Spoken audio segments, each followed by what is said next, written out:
પાછળનું બેકગ્રાઉન્ડ જોતા તો તમને એવું લાગતું જ હશે કે હું આજે શેની વાત કરવા જઈ રહી છું. નમસ્કાર દર્શક મિત્રો, તમે બાળપણમાં જાઓ ને તો તમને ખબર પડે કે આપણે જ્યારે નાના હતા ત્યારે રસોડામાં એક ડબ્બો ખુલે એટલે આખા ઘરમાં એ સુગંધ ફેલાઈ જતી. એ મધમત્તી સુગંધ, જે શુદ્ધ દેશી રસિયો ગોળ કહીને એની સુગંધ ફેલાઈ જતી. અને આપણે એ ગરમા ગરમ રોટલી ઉપર ઘી અને જે રસિયો ગોળનો જે લચકતો જે આપણે પીંડો નાખીને ખાતા હોય ને, જે એ કઈ ખાવાની મજા છે, એ જ દ્રશ્યો હું આજે તમને લાઈવ બતાવવાની છું. તો ચાલો આપણે જોઈએ. ગરમા ગરમ શેરડીનો રસ, ભઠ્ઠીનો તાપ અને હવામાં ફેલાયેલી પેલી મીઠી મીઠી સુગંધ, જો આ બધું એક સાથે અનુભવવું હોય તો પહોંચી જવું પડે રાજકોટના કોટડા સાંગાણીના ખેતરોમાં. આ માત્ર ગોળ નથી, આ તો સૌરાષ્ટ્રની ધરતીનું ગળપણ છે.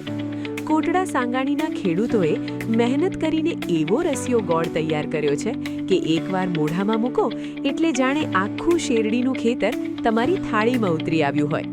કોઈ ભેળસેળ નહીં, કોઈ કેમિકલ નહીં, બસ ચોખ્ખો ચણાક રસ અને પરંપરાગત રીત.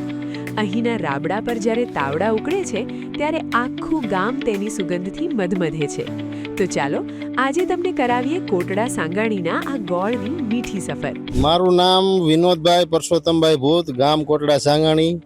મારી વાડી છે ગોંડલ રોડ, રાજ ફાર્મ નામે છે.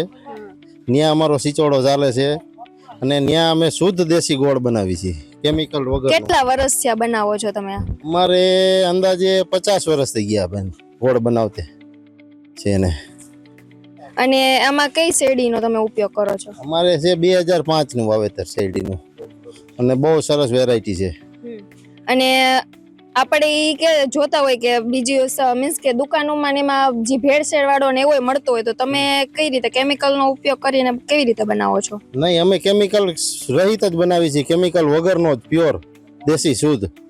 એમાં કેવા કેવા મસાલાનો યુઝ કરો છો તમે? કોઈ વસ્તુ ન આવે, ભીંડી છે એક જ વસ્તુ આવે, બાકી કોઈ વસ્તુ એમાં આવે નહીં. અને તમારે આ રસિયો ગોળ જો કોઈને લેવો હોય તો તમારું જે એડ્રેસ છે એ શું છે? ગોંડલ રોડ, કોટડા સાંગાણી, ગોંડલ રોડ, રાજ ફાર્મ, કોટડા ગોંડલ રોડ ઉપર જ આવી જાય અમારું. અને ડાયાબિટીસ વાળાને આ જો ગોળ ખાવો હોય તો એના માટે, સેહત માટે સારું કહેવાય, સ્વાસ્થ્ય માટે એના એકદમ સરસ કહેવાય બેન. કોઈ વસ્તુ એમાં કેમિકલ રહે નહીં, ડાયાબિટીસ વાળા પણ ખાઈ શકે. અને ગોળ બનાવતા મિનિમમ કેટલો સમય લાગે છે તમારે? અંદાજી તમારે એક કુંડી પાકતા 1 થી 1.5 કલાક થાય. અને કેટલા કિલોનું તમે પેકેટ કે પેકેજિંગ જે આપણે કહી શકીએ એ કરો છો તમે? મેં 2 કિલો, 5 કિલો અને ભીલામાં. અને કેટલા રૂપિયાનો મળે છે? અમે 80 રૂપિયાનો કિલો ગોળ વેચી છીએ. જો તમારે પણ આ રસિયો ગોળ ખાવો હોય, એની આ સુગંધ જ એટલી મસ્ત છે ને કે આ મોઢામાં પાણી આવી જાય. અને જો તમારે જે આ રસિયો ગોળ ખાવો હોય ને તો કોટડા સાંગાણીની મુલાકાત એક ને એક વખત તો જરૂરથી જરૂર લેજો.